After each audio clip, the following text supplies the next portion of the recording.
Hello everyone, welcome to learn with Subrata. আজকে আমরা হিসাব বিজ্ঞানের র মিল অধ্যায় থেকে কিছু এমসিকিউ প্র্যাকটিস দেখব।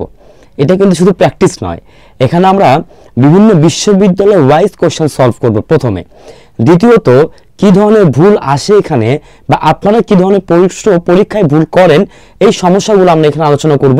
ছোট্ট একটা ক্লাস যার মাধ্যমে সবচেয়ে বেশিবার আসা ফ্রিকোয়েন্ট কিছু আমাদের সংশোধনী যা আমরা শিখে ফেলবো, আমরা র মিলে ভুল শিখে ফেলবো, বিগত বছর এমসিকিউ গুলো প্র্যাকটিস হয়ে যাবে আমাদের। তো আমরা দেরি করছি না, আমরা লেকচারটা শুরু করছি। যদি আপনাদের ক্লাসটি ভালো লাগে অবশ্যই সাবস্ক্রাইব করবেন এবং শেয়ার করবেন, লাইক করবেন এবং কমেন্ট তো করবেনই আপনারা আমাকে উৎসাহিত করার জন্য। তাহলে আমরা দেখি র মিল। তো সবার প্রথমে যখন আমরা র মিলের কথা বলতে যাব, আমরা কিছু বেসিক র মিলে আমাদের কিছু বেসিক কনসেপ্ট আমাদের জানতে হয়। যেমন কিছু কমন টাইপের এমসিকিউ আমাদের আসে।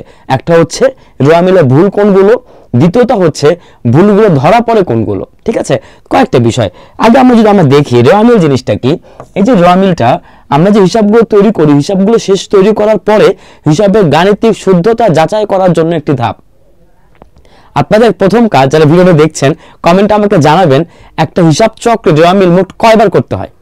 ঠিক আছে, আমি কমেন্টটা আপনাদের যারটা ভালো লাগবে, যারটা সঠিক হবে আমি রিপ্লাই দিয়ে দিব। তো এই যে ভুলগুলো, আমরা এখানে কয়েকটা ভুল, একটা হচ্ছে যে ভুল ধরা পড়ে, আরেকটা হচ্ছে ভুলের প্রকারভেদ। যদি আপনি ভুলের প্রকারভেদ আমরা দেখতে যাই, আমরা পাবো র মিলে বেশ কয়েকটা রকমের ভুল ধরা পড়ে। প্রথম ভুলটাই হচ্ছে আমরা পাবো, এটা হলো করণিক ভুল। করণিক ভুল ইট মিনস যে ভুলটা অ্যাকচুয়ালি বলা হয় যে যারা টেকনিশিয়ান, যারা নিম্ন পদে বসে থাকে, তারা যে ধরনের ভুল করে তাদেরকে করণিক ভুল বলা যায়। আরেকটা ভুল হচ্ছে আমাদের কাছে যেটাকে বলি আমরা প্রিন্সিপাল জনিত কিছু এরর, যেটাকে আমরা নীতিগত ভুল বলি। ঠিক আছে, এখন এই কয়েকটা ভুলকে আমরা স্লোলি এখানে ডিসক্রাইব করি। লাইক করণিক ভুল কোনগুলো, যেমন কোন একটা লেনদেন আপনি টোটালি বাদ দিয়ে দিয়েছেন, টোটালি লেনদেনটা বাদ দিয়েছেন, কোথাও এটা লেখেন নাই, এটা একটা ভুল হতে পারে। আপনি কিছু লেনদেনে লিখতে গিয়ে কিছু ভুল করেছেন, তার মানে লেখার কিছু ভুল হয়ে গিয়েছে, সেটা এখানে আসতে পারে। আপনি যখন লেনদেনটা লিখেছেন, একবার লিখেছেন 2000 টাকা এক পাশে, অন্য পাশে লিখেছেন 22,000 টাকা, মানে 20,000 টাকা বেশি। পরে একটা লেনদেন দেখা গেল এই 20,000 টাকা আপনি কাভার আপ করে দিয়েছেন। তার মানে একটা লেনদেন যখন অন্য একটা লেনদেন দ্বারা কাভার আপ হয়, পরিপূরক হয়ে যায়, তখন তাকে বলা হয় পরিপূরক ভুল। দেন আমরা পাই আরেকটা লেনদেন, আরো কিছু ভুল থাকে আমাদের, যেমন আপনি কিছু বেদাখিলার ভুল পাবেন। এটা খুবই গুরুত্বপূর্ণ ভুল, এই ভুলটাকে আপনি একটু মনে রাখবেন। বেদাখিলার ভুল বহুবার আসছে এখান থেকে পরীক্ষার প্রশ্ন। ব্যাপারটা কেমন, জাবেদাতে আপনি করিম হিসাবে লিখেছেন, করিম একজন দেনাদার যার কাছ থেকে আপনি টাকা পেয়েছেন। যখন আপনি এটা খতিয়ানে পোস্টিং দিতে গিয়েছেন, ভুলে করিমও দেনাদার রহিমও দেনাদার, আপনি রহিমের টাকা লিখে ফেলেছেন। এটা এর কারণে কিন্তু অঙ্ক মিলে যায়, কিন্তু বিষয়টা হচ্ছে কি দুজনই তো আমার কাছে দেনাদার, তাই না? কিন্তু আপনি করিমের জায়গায় রহিমে দিয়েছেন, তার মানে দেনাদারের নামের ভিতরে ভুল করেছেন পোস্টিং এ গিয়ে। একে বলা হয় বেদাখিলার ভুল। আমি এরপরে এটাকে ব্যাখ্যা করে দিব আরেকটা ভালোভাবে। আরেকটা ভুল হতে পারে যখন আমরা কোনো প্রকার বিপরীত দাখিলা দিতে যাব, তখন আমাদের কিছু ভুল হয়ে থাকে। তাহলে আমরা দেখতে পাচ্ছি এখানে যে এই যে ভুলগুলো আমরা এখানে ডেনোট করেছি এক এক করে, মোট 5টা ভুল। এই 5টা ভুল হচ্ছে আমার করণিক ভুল। এছাড়া বাকি যে ভুলটা নীতিগত ভুল। নীতিগত ভুল কোনটা? মুনাফাজাত হিসাবকে মূলধনজাত হিসাবে লেখা, অথবা মূলধনজাত হিসাবকে মুনাফাজাত হিসাবে লেখা। ওকে, আমরা অবশ্যই জানি যে what is the difference between cost and expense. জানি কি আমরা অ্যাকচুয়ালি? যদি না জানেন তাহলে এটাও কষ্ট করে আমাকে কমেন্টে জানাবেন, দেন আমি ওখান থেকে সঠিক উত্তরটা পিক করব। পিক করে আমার নেক্সট ভিডিওতে যে কমেন্ট করবেন বা যে আপনার নামটা লিখে দিবেন কষ্ট করে, আমি সেটাও নেক্সট ভিডিওতে আপনাকে বলে দেবো, আপনাকে ধন্যবাদ জানাবো। তো পার্থক্যটা কি কস্ট এবং এক্সপেন্সের মধ্যে? এখন আমরা দেখি নীতিগত ভুল মানে হচ্ছে আপনি মেশিনারি ক্রয় করেছেন কিন্তু ক্রয় হিসাবে লিখেছেন, অ্যাকচুয়ালি তো লেখা উচিত সম্পদ নামে, তাই না? অথবা বেতন দিয়েছেন কিন্তু আপনি তো বেতন হিসেবে না লিখে আপনি একটা অফিস সঞ্চয় হিসেবে লিখে ফেলেছেন, তার মানে মুনাফা জাতীয় মূলধন অথবা মূলধন জাতীয় মুনাফা লেখা, এটা নীতিগত ভুল। এটা ছিল আমাদের ভুল প্রকারভেদ। এখন ধরেন কোন ভুলটা ধরা পড়ে, কোন ভুলটা ধরা পড়ে না। এখানে আমরা দুইটা ভুল পাবো, একটা হচ্ছে এক পক্ষ, একটা হচ্ছে দুই পক্ষ। এক পক্ষ ভুল মানে যে কোনো এক পাশে ভুল হয়েছে, ডেবিটে 2000 টাকা ঠিকই লিখেছেন, ক্রেডিটে লিখে ফেলছেন 200 টাকা, অথবা ডেবিটে টাকা লিখেছেন ক্রেডিটে টাকা লেখেনি নাই। এই ভুলগুলো করলে আপনার ধরা পড়ে। কিন্তু এখানে যে সকল ভুল আমরা এখানে দেখলাম ম্যাক্সিমাম ভুলই হচ্ছে দুই পক্ষের ভুল। দুই পক্ষের ভুলগুলো রেওয়ামিলে ধরা পড়ে না। এ ছিল আমার রেওয়ামিলের বেসিক কথাবার্তা, তাই না?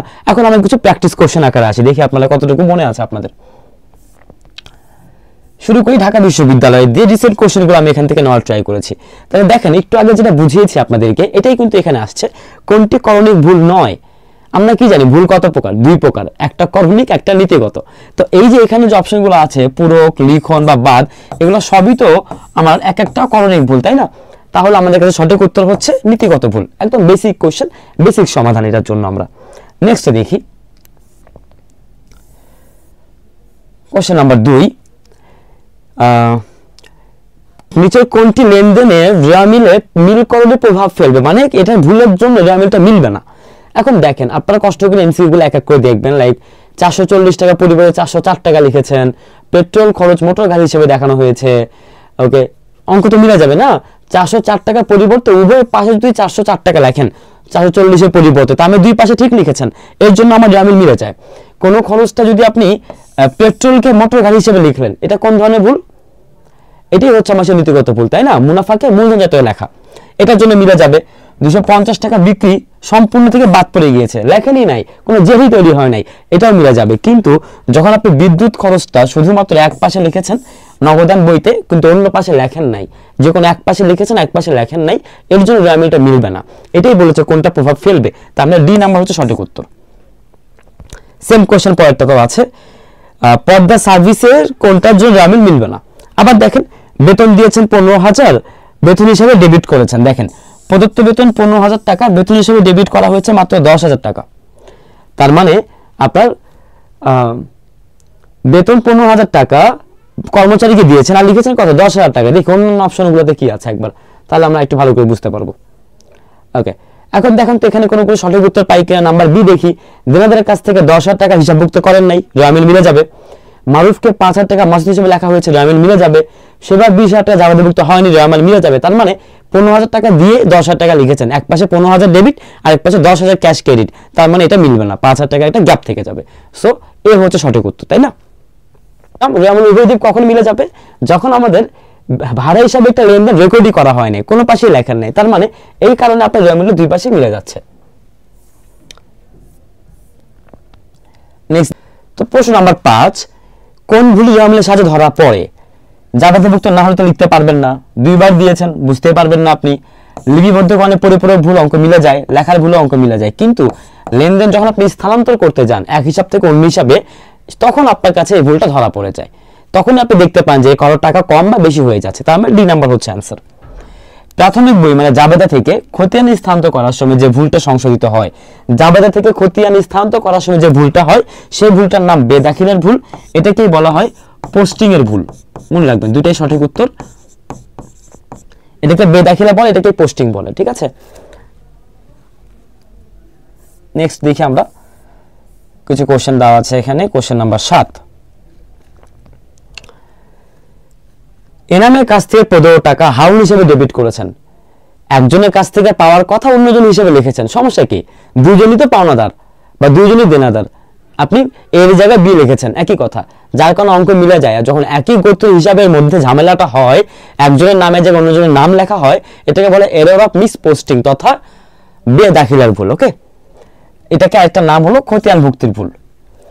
রবিনের কাছ থেকে প্রাপ্ত টাকা পিটার হিসাবে লিখেছেন, আবার একই কথা, খতিয়ান ভুক্তির ভুল। সার সংক্ষেপকরণ প্রক্রিয়া, সার সংক্ষেপ মানে রেওয়ামিলকে আমরা সার সংক্ষেপকরণ প্রক্রিয়া বলি।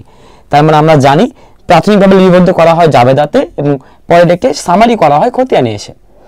এখন একজন আসবাবপত্র ক্রয় করে, আসবাবপত্র বিক্রয়কারী যদি আসবাবপত্র ক্রয় করে, তাহলে সে কি হিসাব লিখবে? অবশ্যই ক্রয় হিসাব লিখবে। সে ক্রয় হিসাবে তো লিখেছে, তাহলে কোনো ভুল আছে এখানে? নাই। তো সঠিক উত্তর ই, কোনো ভুল হয় নাই। দেখেন, আপনি কম্পিউটারের দোকান আছে, আপনি 10টা কম্পিউটার কিনেছেন, তাহলে আপনার কাছে এটা কি? কোনো ভুলই না, আপনি তো ক্রয় হিসাবে লিখবেন, আপনি তো আসবাবপত্র বা কপির সরঞ্জাম লিখবেন না। আপনি পুনরায় বিক্রি করার উদ্দেশ্যে কোনো সম্পদ কিনলেন, এই সম্পদটা আপনার কাছে ক্রয় হিসাব। আপনি একজন ফার্নিচার ব্যবসায়ী, আপনি 10টা খাট কিনেছেন, তাহলে এটা আপনার কাছে 10টা আলমারি কিনেছেন, এটা আপনার কাছে পণ্য তথা ক্রয় হিসাব। খুবই রিপিটেডলি আসে, এমসিকিউ ভালোভাবে দেখবেন, বহুবার পাবো আমরা। ওকে, আমরা এখন দেখি রাজশাহী ইউনিভার্সিটি জাহাঙ্গীরনগর বিশ্ববিদ্যালয়ে কি আসছিল দেখি। কোন ভুলের জন্য রেওয়ামিল মিলবে না? ওকে, আমরা একটু আগে দেখেছিলাম যে এক পক্ষের ভুলের জন্য রেওয়ামিল মিলে না, তাহলে এক পক্ষের ভুলটা কোথায়, এটা একটু আমরা খুঁজে বের করব। এই হিসাবের এক পক্ষ বাদ পড়েছে, এই জন্য রেয়ামিলটা মিলবে না। আবার দেখি যন্ত্রপাতি সংস্থাপন করা, এটা একটা ফিক্সড অ্যাসেট তথা সম্পত্তি হিসাব। আপনি এইটা যন্ত্রপাতি হিসাবে ডেবিট না করে, সম্পত্তি হিসাবে ডেবিট না করে আপনি এটাকে ব্যয় হিসাবে ডেবিট করেছেন, মানে মুনাফা জাতীয় হিসাবে ডেবিট করেছেন। তাহলে যেটা শিখেছি, মূলধন জাতীয়কে মুনাফা জাতীয় হিসাবে লিপিবদ্ধকরণ করা মানে হলো এটা আমাদের কাছে নীতিগত ভুল। এটি কম্পিউটার ক্রয় বিক্রয়কারী প্রতিষ্ঠান কম্পিউটার ক্রয়কে পণ্য ক্রয় হিসেবে লিখেছে, এটা কোনো ধরনের ভুল নয়, এটা আমরা জানি। এবার দেখি আমরা রাজশাহী বিশ্ববিদ্যালয় গত বছরের প্রশ্নটা আসছে, এখান থেকে কি আসছে, রেয়ামিলের দুদিকে পার্থক্য যে হিসাবের মাধ্যমে দেখানো হয়, রেয়ামিল একদিকে ডেবিটে বেশি হয়েছে, ক্রেডিটে কম হয়েছে, কিভাবে মিলাবেন? অনিশ্চিত হিসাব দ্বারা মিলাবো আমরা। সো অ্যান্সার হচ্ছে অনিশ্চিত হিসাব। রেয়ামিল কোন ধরনের হিসাব? রেয়ামিল কি অ্যাকচুয়ালি কোন হিসাব? রেয়ামিল কিন্তু কোনো হিসাবই না, এটা জাস্ট সকল হিসাবকে একত্রিতকরণ করে ভুলটা সংশোধন করে, তাই না? তার মানে এটা কোনো ধরনের হিসাব নয়। রেয়ামিল মিলকরণের ক্ষেত্রে যে ভুলটি প্রভাবিত করে, রেয়ামিল মিল করতে গেলে কোন ভুলটা আপনার হচ্ছে এফেক্ট করে, বলেছিলাম এক পক্ষের ভুল বা যোগ বিয়োগের ভুল, তার মানে যোগ বিয়োগের ভুল। এই সকল ভুলের জন্য কিন্তু রেয়ামিল মিলে যাবে, মনে রাখবেন আমরা। ওকে, তারপরে দেখি আমরা নাম্বার 4, হিসাব চক্র সংক্ষিপ্ত করো রেয়ামিল। একটু আগে আমরা দেখে আসছি। চট্টগ্রাম বিশ্ববিদ্যালয়, আপনারা জানেন যে চট্টগ্রাম বিশ্ববিদ্যালয়ে বর্তমানে কিন্তু আর অ্যাকাউন্টিং আসবে না, ম্যানেজমেন্ট আসবে না, আমাদের সম্পূর্ণটা ইউনিভার্সাল কোশ্চেন প্যাটার্নে আছে। তারা বিজনেস, ম্যাথ, তারা ইংরেজি, তারা বাংলা, এইটাতে টোটালি ফোকাস করেছে। তো যারা চট্টগ্রাম বিশ্ববিদ্যালয়ে এবছর অ্যাপ্লিকেশন সংখ্যা খুব কম, অনলি 14,000 সামথিং, এর মানে অল্প কিছু মানুষ অ্যাপ্লাই করেছে, তারাই চান্স পাবে আমি মনে করি। যদি আপনাদের চট্টগ্রাম বিশ্ববিদ্যালয়ে কোনো গাইডেন্স লাগে, আপনারা অবশ্যই লায়নী সুব্রত প্লেলিস্টে যাবেন, এখানে বিজনেস, ম্যাথ কোশ্চেনগুলো দেওয়া আছে। চট্টগ্রাম বিশ্ববিদ্যালয়ের প্রশ্ন সমাধান লাগলে কমেন্ট আমাকে জানাবেন, আমি গত বছরের প্রশ্ন সমাধানটা দিয়ে দিব, আপনারা দেখে নেবেন। আশা করি আপনাদের জন্য ভালো কিছু অপেক্ষা করছে। যেখানে ছিলাম আমরা চট্টগ্রাম বিশ্ববিদ্যালয়ে অ্যাকাউন্টিং কোর্স, যেটা আগে আসতো এখন আসবে না, তা আমরা দেখে নেব, যেহেতু 22-23 কিছু কোশ্চেন লিখেছি আমরা। প্রাথমিক বই থেকে খতিয়ানি স্থানান্তর বেদাখিলা ভুল, মানে দাখিলা নাম্বার সি। হাসিবের কাছ থেকে প্রাপ্ত টাকা হাসেম, হাসিবকে হাসেম হিসেবে লেখা মানে আবারও বেদাখিলার ভুল। রেয়ামিলের উদ্দেশ্য কি? হিসাবে গায়েবের সূত্র যাচাই করা, একদম বেসিক কোশ্চেন আসছে এখানে। ওকে, আমরা বাকি দেখি গুচ্ছ দেখি আসছে একই কোশ্চেন। এই একটা কোশ্চেন কতবার রিপিট হয়েছে আপনারা দেখেন। কম্পিউটার ক্রয় করেছেন, ক্রয় হিসাবে ডেবিট করা হয়েছে, এটা কোন ধরনের ভুল? ভাই এটা নীতিগত ভুল। কম্পিউটার ক্রয় করলে আমরা সম্পত্তি হিসাবে লিখি, তাই না? আর এখানে আপনি লিখেছেন ক্রয় মানে মুনাফাজাত হিসাবে, তাহলে এটা নীতিগত ভুল। হিসাব চক্রের কোন ধাপে হিসাবে গাণিতিক সূত্র যাচাই করি আমরা? রেয়ামিল প্রস্তুতকরণের মাধ্যমে। কোনটা পরিপূরক ভুলের প্রকৃতি? ওকে, দেখেন পরিপূরক ভুলের আরেকটা নাম হচ্ছে নিরপেক্ষীকরণ ভুল। ওকে, একটু জাস্ট টার্মগুলো সম্পর্কে আমরা পরিচয় থাকা ট্রাই করবো, তাহলে আশা করি আপনারা বুঝবেন। নাম্বার 4, এক্স এর নিকট থেকে 2000 টাকা পেয়েছেন, এক্স এর থেকে আপনারা সবাই টাকাই পান। ওকে, 2000 টাকা পেয়েছেন, 200 টাকা লিখেছেন, আবার এই 200 টাকা প্রাপ্তি স্তরে 2000 টাকা লিখেছেন, মানে একবার 2000 কে 200, একবার 200 কে 2000, তার মানে কি? এতে করে আপনার আগের ভুলটা সমাধান হয়ে গিয়েছে, এটাকে বলা হয় পরিপূরক ভুল। এবার আমরা আসি সংশোধনী দাখিলা। এই যে সংশোধনী দাখিলা যখন আমরা করব, আমরা তখন আগের মতো করি, এক পক্ষে দুই পক্ষের দুইভাবে দেখার চেষ্টা করব। যদি ভুলটা এক পক্ষের হয় আমরা অনস্বীকার হিসাব দিব, যদি ভুলটা দুই পক্ষের হয় আমাদের অটোমেটিক ভাবে সলভ হবে। যেমন এই অঙ্কটাতে যদি আমরা দেখি, এই অঙ্কে বলেছে একজন পণ্য উৎপাদনকারী প্রতিষ্ঠান, সে যন্ত্রপাতি কিনেছে, তার কাছে যন্ত্রপাতি কি? সম্পদ। তাহলে আপনি লিখবেন সঠিক জাবেদা অনুযায়ী হবে যন্ত্রপাতি হিসাব তথা মেশিন হিসাব ডেবিট। বিপরীতে কি হবে? এখন দেখেন এটা হবে ডেবিট, এটা আপনার ডেবিট করার কথা, কিন্তু আপনি ভুলে ক্রয় হিসাবে দেখিয়েছেন, তার মানে ক্রয়কে ডেবিট করেছেন। তাহলে যেটা সঠিক সেটা আগে লিখতে হয়, লিখলাম যন্ত্রপাতি হিসাব ডেবিট, ভুলে ক্রয়কে ডেবিট করেছি, এখন এটাকে কমাই দিব। আমরা তো অঙ্ক কাটাকাটি করতে পারি না অ্যাকাউন্টিং এ, দ্যাটস ওয়াই এই ক্রয়টাকে আমরা আরেকবার একটা কন্ট্রা জাবেদার মতো দিয়ে দিব যে এই ক্রয় হিসাব ক্রেডিট। এটাই হলো সঠিক অ্যান্সার। তার মানে সম্পত্তি হিসাব ডেবিট, এবং যেটা ভুল হয়েছে সে ভুলটাকে ক্রেডিট করে দিলেন আপনি। কোথায় আছে এটা? সি। ধারে বিক্রয় 600 টাকা, বিক্রয় হিসাব দেনাদার হিসাবে ডেবিট করেছেন, ক্রেডিট করেছেন। এখন আপনি দেখেন এই যে 600 টাকা আপনি ধারে বিক্রি করেছেন, আপনার যাবে দেখি দেনাদার ডেবিট, বিক্রয় ক্রেডিট, তার মানে দেনাদারের পরিমাণটা বৃদ্ধি পাওয়ার কথা আপনার, তাই না? তার মানে এর জন্য আপনার দেনাদার বাড়ার কথা হচ্ছে 600 টাকা, দেনাদার 600 টাকা বৃদ্ধি পাওয়ার কথা, কিন্তু আপনি দেনাদার হিসেবে কি করেছেন? ক্রেডিট করে দিয়েছেন, মানে এটাকে প্লাস না করে মাইনাস করে দিয়েছেন, তার মানে এটা আছে -600 করেছেন। এখন বলেন তো এই -600 যে আপনি করেছেন, আপনাকে যদি আবার +600 করতে হয়, কত যোগ করবেন এর সাথে? দেখেন যদি আপনি এর সাথে প্লাস 600 যোগ করেন তাহলে প্লাস এবং মাইনাস, প্লাসে মাইনাসে কত হবে অ্যান্সার 0। তাহলে এর সাথে আপনি আরো 600 যদি যোগ করেন তখন এটা অ্যান্সার হবে প্লাস 600। তার মানে আপনি যদি কখনো মনে রাখেন, যদি কখনো ডেবিটের টাকা ক্রেডিটে বা ক্রেডিটের টাকা ডেবিটে দেন তখন তার টাকার পরিমাণটা ডাবল হয়ে যায়, দ্বিগুণ হয়ে যায়। তার মানে যদি 600 টাকা আপনি ডেবিটের টাকা ভুলে দিয়েছেন ক্রেডিটে, তার মানে টাকাটা হয়ে যাবে ডাবল, 600 ইন্টু 2 1200 টাকা কম দেখানো হয়েছে। এটাই হলো উত্তর। ভালোভাবে দেখবো আমরা এটাও। নেক্সটে আসি আমরা। 12,800 টাকার বেতন হিসাবে বইতে লেখা হয়েছে 18,200 টাকা, বেশি লিখেছেন আপনি। তাহলে সবার প্রথম কাজ এই দুটো ফাইন্ডিং করা, কত বেশি লিখেছে। আমরা আগে গ্যাপ বের করবো, দুইটার গ্যাপ কত, 400 টাকা বা 12 × 3 5,400 টাকা। তার মানে 5,400 টাকা আপনি বেতন হিসেবে বেশি লিখেছেন। তাহলে এটাকে কমাবো, তাহলে কমাইতে গেলে হিসাবটাকে উল্টা করে দিতে হয়। তাহলে বেতনকে যদি কমাইতে চান তাহলে আপনি বেতন হয় অলওয়েজ ডেবিট, তাহলে আপনি বেতনকে করবেন এখন ক্রেডিট। কত টাকা, 5,400 টাকা। ওকে, আর বিপরীতে হবে নগদান হিসাব ডেবিট, 5,400 টাকা। কোথায় আছে এটা? ওকে, এই যেটা হচ্ছে আমাদের কাছে অ্যান্সার। তারপরে আসি, একটি বিক্রয় ফেরত ভুলক্রমে ক্রয় বইতে লিখেছেন। সেম জিনিস, যদি ক্রয় বইতে লিখতেন তাহলে ক্রয় হবে ডেবিট। এখন বিক্রয় ফেরত লিখেছেন, ভাই বিক্রয় ফেরত তো আমাদের কাছে কাইন্ড অফ ডেবিট। এখন কথা হচ্ছে যে আপনি তো নামটা উল্টাপাল্টা করে ফেলেছেন, তো শুদ্ধ করবো কিভাবে আমরা? তাহলে আগে লিখবেন বিক্রয় ফেরতটা সঠিক লেখেন, বিক্রয় ফেরত লিখবেন ডেবিট। তাহলে বিক্রয় ফেরত ডেবিট কোথায় আছে? এই যে একটাতেই আছে। তাহলে এই হচ্ছে অ্যান্সার, আর বি খুঁজতে হবে না। ঠিক আছে, একটু স্মার্টলি ভাবে করবো আমরা। আমি বলেছিলাম পড়াশোনা করার সময় work smartly not harder. Next আসি, রাজশাহী ইউনিভার্সিটি কিছু কোশ্চেন গত বছর থেকে দেখা। বিক্রয়ের জন্য নগদে মেশিন ক্রয় করেছেন, বা বিক্রয় উদ্দেশ্যে করেছেন, তাই তো এটা ক্রয় হিসাব হবে আপনার জন্য। আপনি ক্রয় হিসাবে লিখেছেন, তাহলে কোনো ভুল হয়নি। Number D.